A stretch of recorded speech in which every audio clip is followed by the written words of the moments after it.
నీ దగ్గర ఉన్నది ఎంత విలువైనదో, ఎంత పెద్దదో, ఎంత శక్తివంతిదో అది అవసరం లేదండి. నీ చేతుల్లో ఏముంది? ప్రతి వారికి ఒక ప్రవీణ్యత ఉంది. కొందరు చేతి వేళ్లతో ఇదిగో చక్కగా కీబోర్డ్ వాయిస్తారు, కొందరు చక్కగా తబలా కొడతారు. ఆ తబలా కొట్టేవాళ్ళు మీరు గమనించి చూడండి, ఆ బీట్ ఎలా కొడతారు, ఎంత తొందరగా ఏళ్ళు ఏదైతే మీకు ఎవరికైనా ఇస్తాం కొడతారా? ఏంటి కొడతారు? తప్పుని కొడతారేమో. కొంతమంది చాలా కష్టపడతారు. కష్టపడటం కూడా ఒక గిఫ్టేనండి. అందరు కష్టపడలేరు. చెమట కారిపోతున్నా, ఊపిరి బెగబెట్టుకొనైనా అనుకున్న పని సాధించే వరకు కష్టపడతారు కొంతమంది. ముఖ్యంగా వ్యవసాయం చేసేవాళ్ళు, హార్డ్ వర్క్, మాన్యువల్ వర్క్ చేసేవాళ్ళు చాలా కష్టపడతారు. కష్టజీవిరా ఆయన అంటారు చూడండి. కొంతమంది సుఖపడతారు, సుఖజీవిరా ఆయన. ఇంకేంటి? ఆర్గనైజ్ చేయటం. ఆర్గనైజింగ్ అంటే ఏది ముందు, ఏది తర్వాత, ప్రయారిటీ, ఏది ముఖ్యం, ఏది ముఖ్యం కాంది అనేది వేరు చేయగలిగిన విచక్షణ జ్ఞానం ఉంటుంది కొంతమందికి. సరే, కొంతమంది అన్నీ ముందేసుకొని ఏ పని అవ్వలేదు అంటారు. ఏ పని ముందు అవసరం, ఏది ముందు చెయ్యాలి. పరీక్షల్లో కొంతమంది ఫెయిల్ అయిపోవడానికి కారణం ఏంటంటే వాళ్ళు అన్ని ప్రశ్నలు చదివేస్తారు, అందులో 2 ప్రశ్నలు 3 ప్రశ్నలు బాగా వచ్చినాయి రాయకుండా ఏం చేస్తారు తెలుసా? రాని వాటి కోసం ఆలోచించుకొని అంతలో గంట కొట్టేస్తాడు. మంచి ప్రశ్నలు, వచ్చిన ప్రశ్నలు రాయడానికి టైం లేకుండా పోద్ది. ముందు ఏది రాయాలి, ఏది తర్వాత ముందేది. ఈ తలాంతులు మనలో కొంతమందికి మట్టిలో మాణిక్యంలాగా. అంటే అర్థం ఏంటండి? మట్టిలో మాణిక్యం ఉంటే అది మెరవదు, అది దాని విలువ తెలియదు. ఆ మట్టిలోని మాణిక్యాన్ని తీసి దాన్ని కడిగినప్పుడు, దాన్ని చెక్కినప్పుడు దానిలో ఉన్న తలుకు బెలుకులు బయటపడతాయి. మనలో కొంతమందికి అసలు నాలో ఈ తలాంతు ఉంది, నాలో ఈ ప్రత్యేకత ఉంది, నాలో ఈ దేవుడు ఇచ్చినటువంటి ఈవి ఉంది అన్న సంగతే మనకు తెలియకుండా వాటిని మూసిపెట్టుకుంటున్నాం. కొంతమందికి తెలిసినా కూడా ఒక తలాంతు ఇచ్చినోడు ఏం చేశాడు? దాచిపెట్టాడు. దాచిపెడతామంటే దాచుకోలేదు. వచ్చే వారానికి దాచుకుందామని దాచిపెట్టుకుంటారు, అది కాదు ఇక్కడ. ఏం చేశాడు? గుంట తవ్వి పాతి పెట్టాడు. దాచిపెడతామంటే ఏంటి? ఇక్కడ పాతి పెట్టేశాడు. ఎవరిని పాతి పెడతారు? చచ్చిన వాళ్ళ, బతికిన వాళ్ళ? అరే, ఎవరిని పాతి పెడతారండి? అంటే నాకు ఇది వద్దిగా, నేను వాడనికా, ఒకవేళ దేవుడు వచ్చి అడిగితే ఆయన దానికి ఇచ్చేస్తా. ఇలాగా అనేక మంది ఈ రోజున వారి తలాంతుల్ని పాతి పెట్టుకుంటున్నారు, ఉపయోగించడం లేదు, వాటిని దాచిపెడుతున్నారు. ఈరోజు నీ దగ్గర ఏముంది?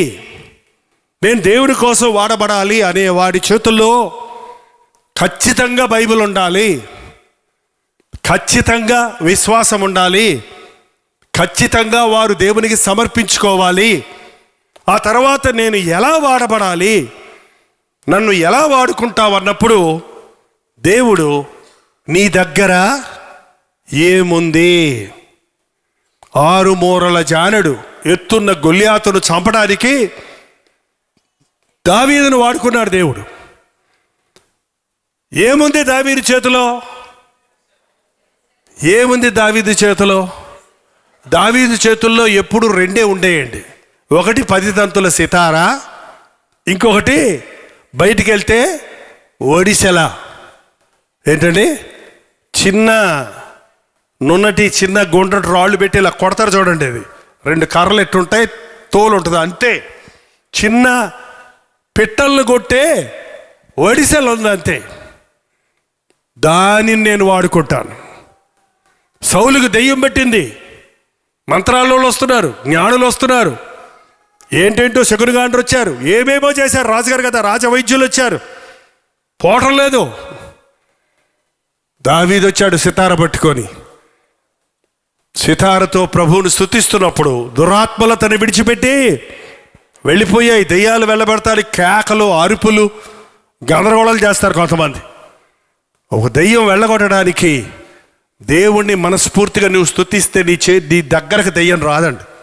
ఎవరికన్నా దెయ్యం పట్టింది అంటే మొదటి సంగతి వారికి భయం, రెండోది వారు దేవుని మీద సణిగేవారిగా ఉంటే, దేవుని మీద కోపగించుకున్న వారికి ఉంటే, దేవుణ్ణి తిట్టేవారికి ఉంటే సాతాను నీ మీద అధికారం కలిగి ఉంటాడు.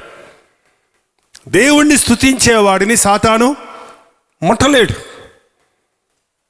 నీ దగ్గర ఏముంది? నీ దగ్గర ఏముంది? సూది ఉంది. సూది చూసిన వాళ్ళు ఎవరో చేయి చూపించండి, వింటున్నారు తెలుస్తుంది. సూదులు కూడా చూస్తారా మీరు? మీ ఇంట్లో ఉందా? ఎప్పుడు కావాలంటే అప్పుడు కొనుక్కుంటుంటారా?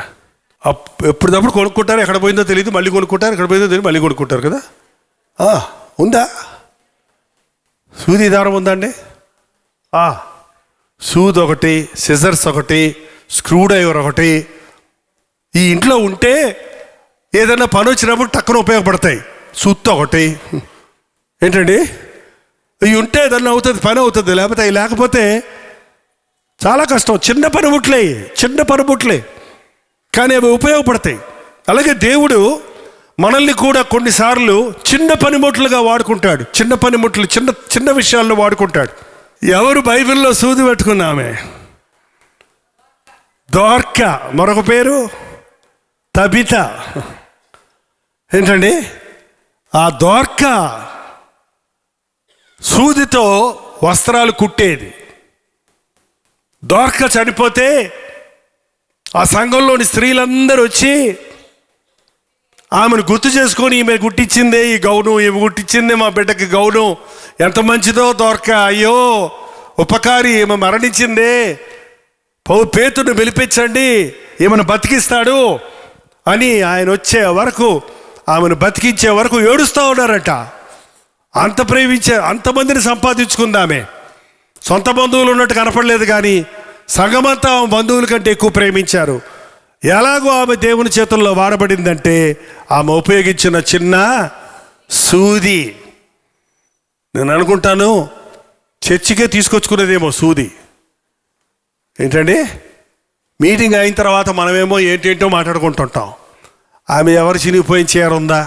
అక్క ఉండక్క ఏంటక్క చినిగిపోయిన చీర కట్టి కుట్టేస్తాడు, ఎర్ర రంగా ఉంది, నా దగ్గర దారపడి ఉంది ఉంటుందికో. మరే నువ్వు ఎంతసేపు ప్రార్థన చేస్తున్నావు రోజు దేవుడికి? ఉండు కాదు, నీ మనసాక్షి సరిగా కాపాడుకుంటున్నావా? మీ ఆయన రక్షణలో నడిపించుకున్నావా? పిల్లలు రక్షించబడ్డారా? అక్కడ టైం అయింది తెలిపి ఉండవు, కుట్టేస్తాడు, అయిపోయింది 2 కుట్లే. కుడుతూనే ఏం చెబుతుందండి? ఎందుకక్క ఏడు పక్క వేసుకుని ఉన్నావు? ఏమన్నా బాబు ఇట్రా, బాబు ఉండు, చొక్కా బట్టలు ఊడిపోయింది బాబు, ఇట్రా నేను కుడతాడ్రా. పర్వాలేదు అంటాడు, చొక్కా పట్టుకుంటుంది కదా. ఉండు నేను కుట్టేస్తాను. మారు మనిషి మంది తమ్ముడు, అమ్మ నాన్న లోబడుతున్నావా?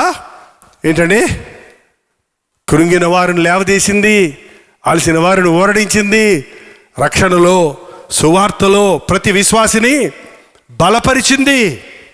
కాబట్టి ఆమెంటే అందరికి అంత ప్రేమైంది. నీ సూది కూడా దేవుడు వాడుకొని ఒక ఆత్మల రక్షణలోనికి నడిపించగలడు. నీ దగ్గర డబ్బులు లేకపోతే నీ దగ్గర ఏది ఉందో అది వాడుకోగలడు దేవుడు. ఏమీ లేదు అనకండి. ఏమీ లేదంటే ఏమీ లేదు.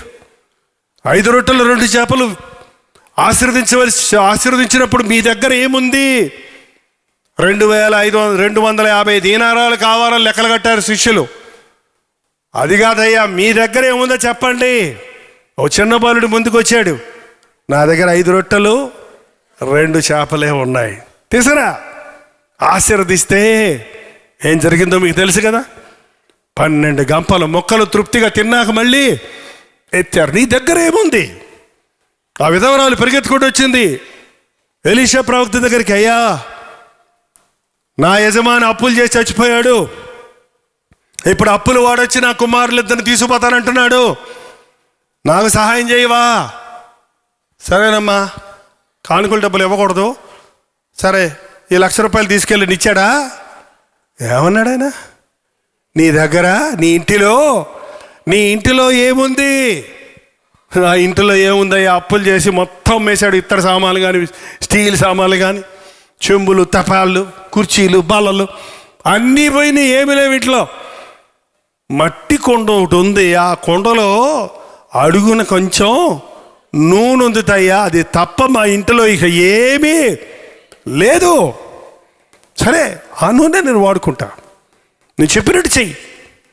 ఇరుగు పొరుగు వారి దగ్గరికి వెళ్ళి పాత్రలు తీసుకో, ఆ నూనె నువ్వు ఈ పాత్రలో పొయ్యి అంటే, ఏం ప్రవక్త గారు మీకు ఏమన్నా పిచ్చా, ఉందే ఇంతంటే పాత్రలు అన్నీ తెచ్చిపోయమంటావు ఏంటయ్యా, చాలా ఊరుకో, నేను ఎక్కడికి తప్పుదారి వచ్చాను మీ దగ్గరికి, వెళ్ళిపోయిందా? వెళ్ళిపోయి ఉంటే అద్భుతం చూసేదా? చెప్పినట్టు చేసింది, అద్భుతాన్ని చూసింది. అప్పంతా తీరిపోగా ఇంకా బోల్డ్ నూనె మిగిలింది. తన జీవితకాలం అంతటికి సరిపోయే సమృద్ధి వచ్చింది. నీ దగ్గర ఏముంది? నీ దగ్గర ఏది ఉంటే దాన్ని దేవుడు వాడుకోగలడు. నీ చేతి వ్రాతను, నీ స్వరాన్ని, నీ యొక్క తెలివిని, నీ జ్ఞానాన్ని, నీ యొక్క మనసును, నీలో ఉన్న ఏ ప్రత్యేకత ఉంటే అది దేవుని కొరకు నీవు వాడచ్చు. అది వాడి దేవుడు ఆత్మలను రక్షిస్తాడు. వాడచ్చు అంటే ఏంటి? అక్కడ ఏది వాడినా దాని వలన దేవుడి రాజ్యానికి ఆత్మలను సమకూర్చగలుగుతాం. కొందరిని స్వస్థపరచువారిగా, కొందరిని ఉపకారములు చేయవారిగా, కొందరిని భాషలు మాట్లాడేవారిగా, కొందరిని భాషలకు జవాబు తర్జుమా చేయవారిగా, వివిధమైన తలాంతులు ఇచ్చి మీరందరూ కలిసి నా రాజ్యాన్ని కట్టండి, సంఘ క్షేమాభివృద్ధి కొరకు వాడబడండి అని ప్రభు అడిగాడు. సిరియా దేశం ఎప్పుడూ ఉందండి, భయంకరమైన దేశం కదా. వింటున్నారా? న్యూస్ ఎప్పుడు వింటున్నారా? అలాంటి దేశంలో, క్రూరమైన దేవుని నామానికి చోటు లేని దేశంలో, ఒక ఇశ్రాయేలీలు అమ్మాయి పని పిల్లగా ఉన్నది, ఒక చిన్నది. 18 ఏళ్ళు ఉందో, 16 ఏళ్ళు ఉందో, 15 ఏళ్ళు ఉన్నాయో అమ్మాయికి, అంతే. ఇశ్రాయేల్ని దండెత్తినప్పుడు అక్కడ ఉన్న పిల్లల్ని ఎత్తుకొచ్చుకొని పని పిల్లలు పెట్టుకున్నారు. వాళ్ళు ఆ పని పిల్లలు ఇంట్లో పెట్టుకున్నారు. ఆ దేశం నుంచి తీసుకొచ్చి ఈ దేశంలో పెట్టుకుంటే, అమ్మ నాన్న లేకుండా సమస్త విడిచిపెట్టేస్తే అసలు ఆ పని పిల్ల ఎలా ఉండాలి చెప్పండి? డిప్రెషన్ అయిపోయి ఉండాలి, కృంగిపోయి ఉండాలి, లేకపోతే కస్సు బుస్సు అంటూ ఉండాలి. ఈ నయమానుగడు నా ప్రాణం తెస్తున్నాడు, ఈ నయమానమ్మ నా ప్రాణం తెస్తుంది అని తిడతా ఉండాలి. తిట్టిందా అండి? ఒకరోజు యజమానురాలతో చెప్పింది, అమ్మా, మన యజమానుడు మా దేశంలో ఎలీషా ప్రవక్త దగ్గర ఉంటే ఎంత బాగుంటుంది, ఆయన అద్భుతంగా స్వస్థపడతాడు అని ఒక చిన్న సాక్ష్యం ఇచ్చింది. ఆమె దగ్గర బైబిల్ లేదు, ఆమెకు జ్ఞానం లేదు, ఆమెకు ఆస్తి లేదు, ఆమెకు బానిసగా ఉంది, పని పిల్లగా ఉంది. కానీ దేవుడు ఆమెను వాడుకున్నాడు. ఆ మాట ప్రసంగం చేయలేదామె, పాట పాడలేదామె, కానీ ఆ మాట నయమానును ఇశ్రాయేలు దేశానికి వెళ్ళేటట్టు చేసింది, స్వస్థత పొంది వచ్చేటట్టు చేసింది. యేసుక్రీస్తు సువార్త ఇశ్రాయేలు దేశంలోనే ఉంది అప్పుడు. కానీ యెహోవా దేవుడి యొక్క గొప్పతనాన్ని గురించి ఇతర దేశాలకు కూడా తీసుకెళ్ళడానికి ఏరోప్లైన్లో లేకుండా పనిపిల్ల ఒక సైన్యాధిపతిని క్రీస్తు దేవుని వైపు తిప్పగలిగింది. నీవు పనిచేసే స్థలంలో, నీ ఉద్యోగం చేసే స్థలంలో, మీ బాస్ దగ్గర, మీ లెక్చరర్ దగ్గర, మీ యొక్క డాక్టర్ దగ్గర, మీ కాలేజీలో, మీ యూనివర్సిటీలో, మీ హాస్టల్లో దేవుడు నిన్ను వాడుకోవాలని పెట్టాడు. అక్కడ వారు మీ తట్టు తిరగవలనే కానీ మీరు వారి తట్టు తిరగకూడదు. విచిత్రం, ఈరోజు మనుషులు విశ్వాసులుగా ఉన్నవాళ్ళు అవిశ్వాసుల మధ్యలోకి వెళ్తే ఏమవుతున్నారు? అవిశ్వాసులను విశ్వాసులుగా మారుస్తున్నారా, లేక ఉన్న విశ్వాసాన్ని ఓడగొట్టుకుంటున్నారా? మాట్లాడరేంటండి? 6 నెలలు సహవాసం చేస్తే వారు వీరవుతారు, వీరు వారవుతారు. కానీ ఎన్నిసార్లు మనం దేవుడు ఒక ఉద్దేశంతో నిన్ను ఒక చోట నిన్ను ఉంచినప్పుడు ఆయన చేతుల్లో వాడబడుతున్నావు. దేవుడు నీ చేతిలో ఉన్నదాన్ని వాడుకోగలడు, దేవుడు నీకున్న తలాంతును వాడుకోగలడు. దేవునికి నీవు అందుబాటులో ఉంటే ఆయన సాక్షిగా నిన్ను చేసుకోగలడు. సంఘ క్షేమాభివృద్ధి కొరకు ఈరోజు యేసు ప్రభు చెప్పిన విషయం, పాస్టర్లు, సేవకులు మాత్రమే సువార్త ప్రకటించాలి, వాళ్ళు మాత్రమే దేవుని చేతుల్లో వాడబడతారు అన్నది సత్యం కాదు. దేవుడు సంఘంలో ఉన్న ప్రతి ఒక్కరిని వాడుకోవాలని ఆశపడుతున్నాడు. ప్రతి విశ్వాసి దేవుని చేతుల్లో వాడబడాలి. ప్రతి విశ్వాసికి దేవునికి ఒక పని ఉంది. ప్రతి విశ్వాసి కొరకు ప్రతి విశ్వాసికి ఒక పని ఉంది. ప్రత్యక్షపు గుడారాల్లో పలకలు పెట్టేవాళ్ళు. ఆ పలకలు ఇండివిజువల్గా సపరేట్గా ఉంటాయి. కానీ ఆ పలకలన్నిటి మీద ఒక కర్ర పెట్టి కట్టగానే అది ఒక పెద్ద తెరలాగా మారిపోయేది, ఒక అడ్డంగా గోడలాగా మారిపోయేది. ఈ రోజున విశ్వాసులు అలాగూ ఐక్యమత్యతతో ఒకరితో ఒకరు ఏకీభవించి దేవుని కొరకు వాడబడాలండి. అందుకే దేవుడు మనకు వివిధమైన తలాంతులు ఇచ్చాడు. నీలో ఉన్నది పక్కవారిలో ఉండకపోవచ్చు, వారిలో ఉన్నది నీకు ఉండకపోవచ్చు. అందుకని నేనే గొప్ప అని అన్నప్పుడు నీ సంగతి నీవు తెలుసుకోలేవు. నీ పొరుగు వాని కొరకు నీవు ప్రయోజకుడికి ఉండలేవు. ఒకసారి ఒక కార్పెంటర్ ఇంటిలో ఆ ఇన్స్ట్రుమెంట్స్ అన్నీ గొడవ పెట్టుకుంటున్నాయట. అక్కడ ఒక ఏముంటాయి కార్పెంటర్ రూమ్లో వడ్రంగి వాని ఇంటిలో ఏముంటాయి ఏంటండి? రంపం, సుత్తి, స్క్రూ డ్రైవరు,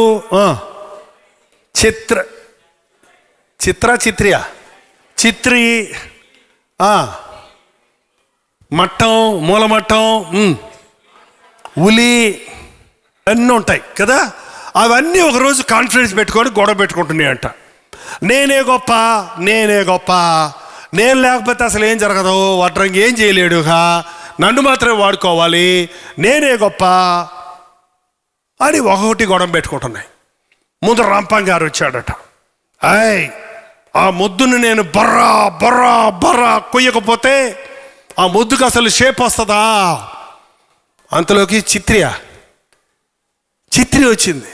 నువ్వు ఎంత కోస్తే మాత్రం నేను చూస్తూ అని దాన్ని నొండను చేయకపోతే అది మెరుస్తుందా? మీరన్నీ ముక్కలు చేసినా నేను వచ్చి మేకుల్ని దబా కొట్టకపోతే అవి కలుస్తాయా? నువ్వు కలుపుతావులే దబా కొట్టి. నువ్వు కొడితే కొన్ని మొక్కలు ఇరిగిపోతాయి. నేనుంటే స్మూత్గా అని స్క్రూలు దిప్పుతాను.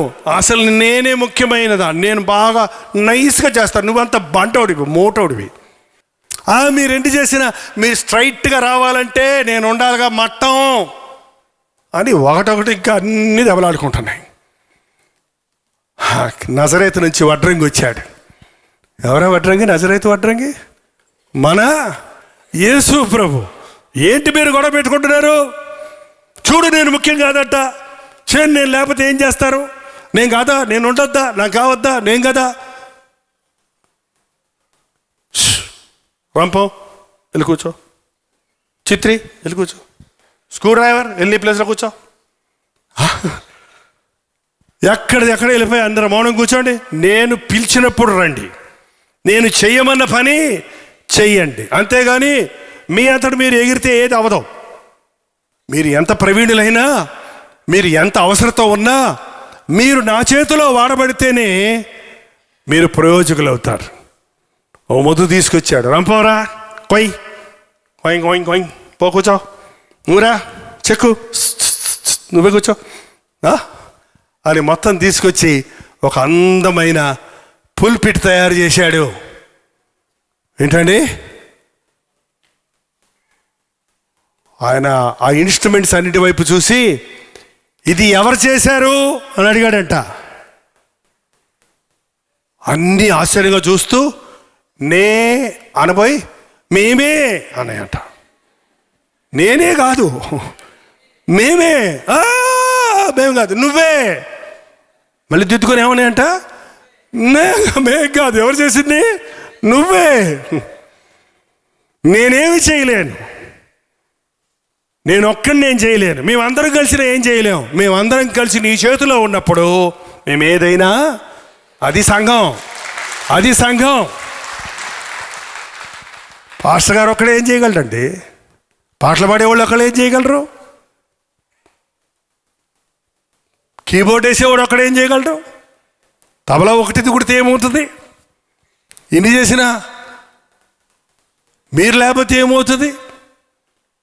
దేవుడు వాటి కొరకు వాటిని సిద్ధపరిచాడు. దేవుడు మనల్ని సిద్ధపరిచాడు. దేవుడు మన అందరినీ కలిసి వాడుకొని తన నామాన్ని మహిమపరచాలని ఆశపడుతున్నాడు. కొందరు బయట కనబడతారు, కొందరు వెనకుంటారు, కొందరు ఎక్స్పోజ్ అవుతారు, కొందరు బ్యాక్గ్రౌండ్లో ఉంటారు. కానీ దేవుని దృష్టిలో అందరూ సమమే. తను ఎక్కువ వాడుకుంటున్నాడు దేవుడు, నన్ను తక్కువ వాడుకుంటున్నాడు అనటం అజ్ఞానం. ఆయనలాగా నేను లేను, నాలాగా ఆయన లేడు అనటం అజ్ఞానం. కొంతమంది ప్రసంగం చేశారంటే సుత్తితో కొట్టినట్టు ఉంటుంది. చస్తావురా, నాశనం అయిపోతావురా, మారుమూసి పోతారా పొద్దుప్పుడే అట్టటి వాళ్ళు ఉంటే కానీ కొన్ని బండ గుడ్డలు పగలవంటి. అట్టటి పోత కావాలి. కొంతమంది దిగులు పెడుతున్నావా, దుఃఖంతో ఉన్నావా, కురింగిపోయి ఉన్నావా, ఏంటండి ఏం సేవది? ఆదరించేసావా, ఖండించేసావా? ఏంటండి సత్యాన్ని హృదయంలోనికి వెళ్ళేటట్టు చేయడానికి దేవుడు రకరకాల వరాలు ఇచ్చారు. కొందరిని ప్రవక్తలుగా, కొందరిని సువార్థికులుగా, కొందరిని బోధకులుగా, కొందరిని స్వస్థపరచువారిగా, కొందరిని ఉపకారములు చేయవారిగా, కొందరిని భాషలు మాట్లాడేవారిగా, కొందరిని భాషలకు జవాబు తర్జుమా చేయవారిగా, వివిధమైన తలాంతులు ఇచ్చి మీరందరూ కలిసి నా రాజ్యాన్ని కట్టండి, సంఘ క్షేమాభివృద్ధి కొరకు వాడబడండి అని ప్రభు అడిగాడు. పురుషులైనా వాడుకుంటాడు దేవుడు, స్త్రీలు కూడా వాడుకుంటారా? ఏంటో ఆలోచిస్తున్నారు మీరు. ఉండండి, మీకేం తెలుసు, వాళ్ళు చెప్తారండి. చెప్పండి, వాడుకుంటారా? వాడబడుతున్నారా? మీరు వాడబడుతున్నారా? ఒక తల్లిని వాడుకొని ఒక ప్రవక్తను లేపుతాడండి. ఒక స్త్రీని వాడుకొని ఒక విశ్వాస వీరుణ్ణి సిద్ధపరుస్తాడు. ఒక స్త్రీని వాడుకొని ఊరంతా మార్చేశాడు. ఎవరా స్త్రీ? 5 విడాకులు ఇచ్చి 6వ వాడితో ప్రయత్నిస్తుంది. ఇంకా పెళ్లి చేసుకుందామా వద్దా అని. లోకం దృష్టిలో నీచురాలు, సిగ్గులేంది, దౌర్భాగ్యురాలు, పనికి మాలింది. కానీ దేవుడు ఆమెను సరిచేసి ఆమెను వాడుకున్నాడు. సమరయ ప్రజలందరూ పరిగెత్తుకుంటూ వచ్చి ఆమె చెప్పిన దానిని బట్టి ఈయన నిజముగా లోక రక్షకుడని మేము తెలుసుకుని ఉన్నాం. దేవుడు వాడుకోగలడు. బైబిల్లో కొందరు స్త్రీలు ఉన్నారు, స్త్రీలను కూడా దేవుడు వాడుకున్నాడు. కానీ వారి పరిచర్ను మీరు గమనిస్తే, స్త్రీలు వాడబడిన విధానాన్ని మీరు గమనిస్తే చాలా ఎక్కడ శబ్దం లేనట్టుగానే ఉంటుంది, సామాన్యంగానే ఉన్నట్టు ఉంటుంది. కానీ వారి ద్వారా దేవుడు గొప్ప కార్యాలు జరిగిస్తాడు.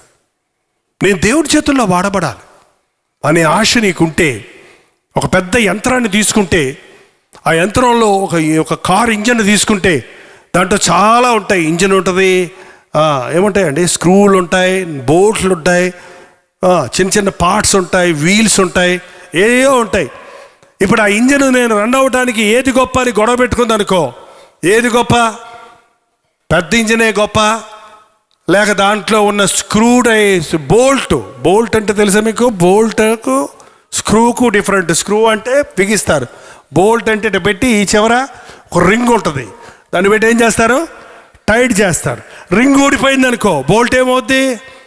ఊడిపోద్ది. ఊడిపోతే ఏమవుద్ది? ఇంజను పనిచేస్తా ఇరిగిపోద్ది. నువ్వు ఇంజన్ లాగా వాడబడతావో, ఒక బోల్ట్ లాగా దేవుడు వాడుకోవడానికో, ఒక చిన్న పనిముట్టుగా వాడుకోవడానికో దేవుడు ఆశపడుతున్నాడు. అతను వాడుకున్నట్టు వాడుకుంటే నేను చేస్తాను, వాళ్ళకేమో అంత పెద్ద పొజిషనా, నేనేమో ఈ చిన్న సేవ చేయాలా అని కొందరు సంఘంలో పోరాట పడతారు. వాళ్ళు మాత్రం కొయిర్లో ఉండాలా, మేము మాత్రం కుర్చీలు వేయాలా, వాళ్ళు మాత్రం స్టేజ్ మీద నిలబెడతారా, మేము మాత్రం వెనకాలండి కాయాలా అని అనుకుంటే అది అజ్ఞానం. దేవుడు ఒక శరీరంలో ఉన్న అవయవాలను వాడుకున్నట్టుగా సంఘంలో ఉన్న ప్రతి విశ్వాసిని వాడుకోవాలని ఆశపడుతున్నాడు. మన శరీరాన్ని ఎప్పుడన్నా మీరు గమనించి చూసారా? శరీరంలో ఎన్ని అవయవాలు ఉన్నాయో మీరు చూసారా? శరీరంలో ఉన్న అవయవాలన్నీ ఒకేలాగా ఉన్నాయా? కన్నులాగా ముక్కు ఉందా? ముక్కులాగా చెవు ఉందా? ఏంటంటే చెప్పండి. చేతుల్లాగా కాళ్ళు ఉన్నాయా? కాళ్ళలాగా చేతులు ఉన్నాయా? ఏది గొప్ప?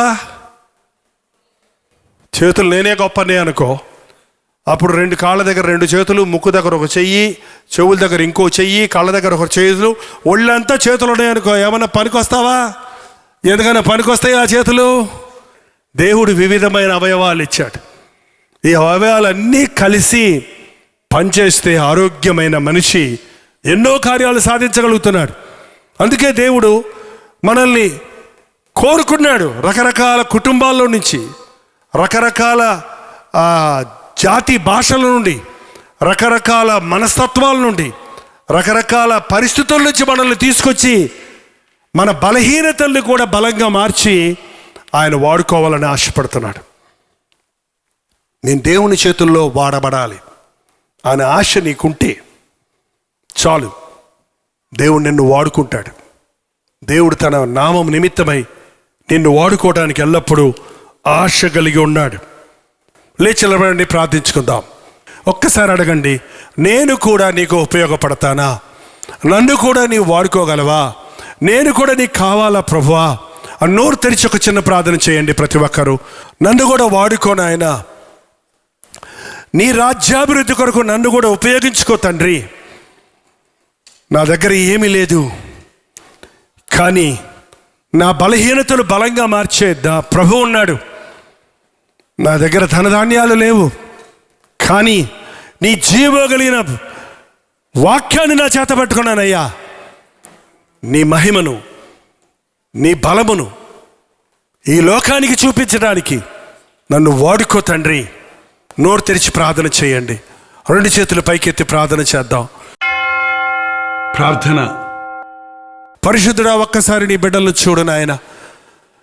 ఎలా వాడబడాలో తెలియక, ఏం చేయాలో తెలియక, నాలో ఏ గొప్పతనము లేదే అని నిరుత్సాహముతో నిండి ఉన్న వారితో ఈరోజు నీవు మాట్లాడుతున్నందుకే వందనములయ్యా. నీ సామర్థ్యం కాదు, నీ బలము కాదు, నీ సమర్పణ నాకు కావాలని మాకు సెలవిచ్చినందుకు వందనములయ్యా. ఇదిగో మా జీవితాలు నీకు అప్పగిస్తున్నాము. నీ చిత్తానుసారంగా వాడుకో నాయన. నీ సంకల్పము చొప్పున వాడుకో ప్రభువా. సాతాను ఎవరిని మింగుదనా అని గర్జించు సింహం వలె తిరుగుచున్నాడన్న విషయం గుర్తించి వాడు మమ్మల్ని వాడుకున్నది చాలయ్యా.